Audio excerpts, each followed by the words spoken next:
అరకుకు వస్తూ ఉంటే చుట్టూతా కొండలు, లోయ ప్రాంతం, జీడి తోటలు, టేకు వృక్షాలకి అల్లుకున్న తీగలు, మధ్యలో నివాసాలు, రిసార్ట్లు, ఒకవైపేమో ఆకుల్ని రాలిపోతూ మూడి వరిగిన వృక్షాలు ఒకవైపు కనిపిస్తూ ఉంటే ఇంకోవైపు పచ్చదనంతో చిగురిస్తున్న వృక్షాలు, ఒకవైపు ఆకులు రాలే ఒకవైపు ఉంటే ఇంకోవైపు పచ్చదనంతో వసంతంతో చిగురిస్తున్న వృక్షాలు ఒకవైపు, రహదారికి రెండు వైపులా. అలాగే ఒకవైపు పచ్చటి ఎట్లా ఉన్నాయంటే పట్టు మన చెట్లు బలంగా రాళ్లకి, రోడ్డుకి ఇరువైపున రాళ్లకి చెట్లు తమ బలమైన వేళ్లతో రహదారికి ఇరువైపులా ఉన్న రాళ్ల మీద పట్టు బిగించి తమ ఉనికిని, బతికే హక్కుని చూపిస్తున్నాయి. అంటే అడవి తల్లి ఎంత బలమైందంటే అడవిని నమ్ముకుంటే మనకి బొబ్బ పెడద్ది, నీడనిస్తుంది, ఆధారం ఇస్తుంది. అలాంటి అడవి తల్లికి ఏం చేయగలం అనేది గుర్తుకి ఈ పథకానికి అడవి తల్లి బాట అనే పేరు పెట్టాం. అంటే మనకి అడవి తల్లి, నాకు అడవి మీద అత్యంత అపారమైన గౌరవం, అపారమైన ప్రేమ, ప్రకృతి మీద అపారమైన ఇష్టం. అలాంటి అడవి తల్లి బిడ్డలకి మేము ఈ రోజున అడవి తల్లి బాటకు శ్రీకారం చుట్టాం. మనస్ఫూర్తిగా మీ అందరికీ ఇక్కడికి వచ్చినందుకు మీ అందరికీ మరోమారు ధన్యవాదాలు తెలుపుకుంటా ఉన్నాను.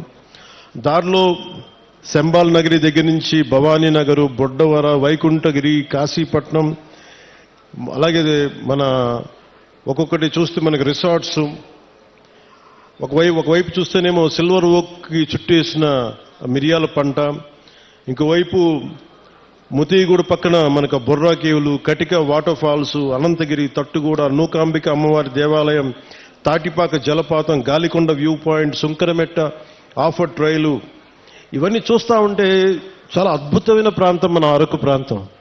దీన్ని బాగా సద్వినియోగం చేసుకోవాలి.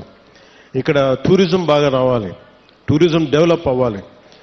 ఇవన్నీ చూస్తున్నప్పుడు ఒకటే అనిపించింది, ప్రభుత్వం, కూటమి ప్రభుత్వం తరఫు నుంచి మనం ఏం చేయగలం? ముందుగా జీవన శైలి మెరుగుపరచాలి, రోడ్లు బాగుండాలి. దాంట్లో భాగంగానే ఈ రోజున అంటే గత ప్రభుత్వానికి దీనికి ఒకటే తేడా ఏంటంటే, గత ప్రభుత్వం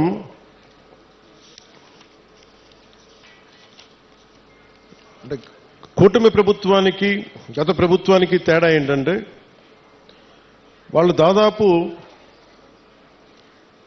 లెస్ దెన్ 90 కిలోమీటర్స్ చేశారు. 5 సంవత్సరాల కాలంలో కేవలం 90 కిలోమీటర్లే ఖర్చు పెట్టి 92 కోట్లు మాత్రమే ఖర్చు పెట్టారు 5 సంవత్సరాల కాలంలో.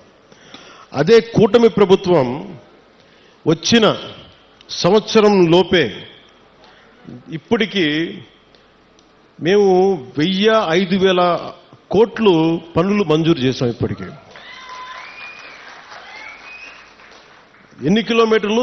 1069 కిలోమీటర్లు. సరిగ్గా ఎప్పుడు ప్రారంభించాం? సంవత్సరం కూడా కాల, 4 నెలల క్రితం ప్రారంభిస్తే ఈ రోజున 1069 కిలోమీటర్ల పనులకి శ్రీకారం చుట్టాం.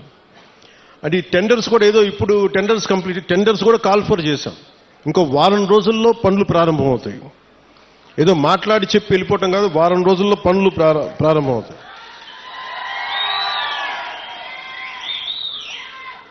అంటే ఎవరికి ముందుగా ఈ రోడ్లు అంటే, ఎవరికైతే అత్యంత particularly vulnerable group, tribal groups ఉన్నాయో వాళ్ళకి చేరటానికి, వాళ్ళకి చేరువవ్వడానికి, వాళ్ళకి చిన్నపాటి సౌకర్యం కల్పించడానికి మా ప్రయత్నం. కూటమి ప్రభుత్వానికి ఇక్కడ ఓట్లు రాలేదు. ఓట్లు పడకపోయినా మీకు బాగోగులను చుట్టానికి మేము ఉన్నాం. ఇక్కడ ఓట్ల కోసం రాలేదు.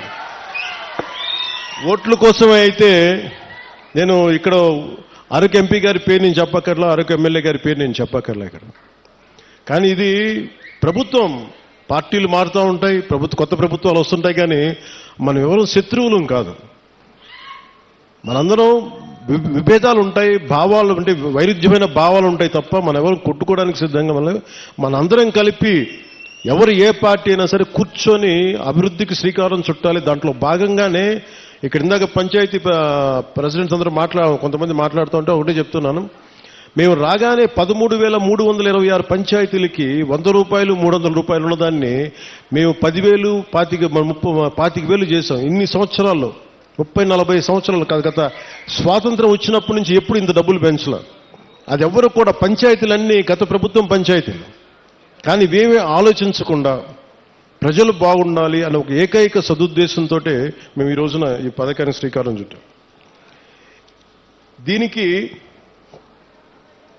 మనకున్న ఇట్లాంటి పర్టికులర్లీ వల్నరబుల్ గ్రూప్ ట్రైబ్స్ అంటే ఇది చాలా తక్కువ సంఖ్యా బలంలో ఉన్న మన గిరిజన తెగలు. ఇవి మన రాష్ట్రం మొత్తం మీద 1117 782 ఈ పర్టికులర్ వల్నరబుల్ ట్రైబల్ గ్రూప్స్ ఉంటే, గ్రామాలు ఉంటే, ఇప్పటి వరకు కేవలం 2600